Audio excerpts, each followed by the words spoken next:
बिच्दाखेरि आमा बिछाइरहन्छ बिछ्याउनाले सधैँ हाम्रो बाबालाई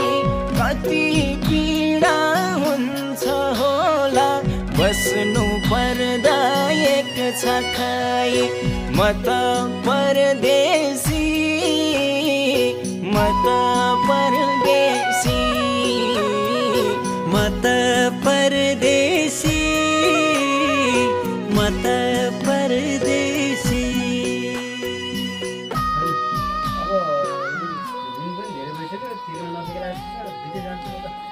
किन जानु पर्यो विदेश के गर्यो हुन्न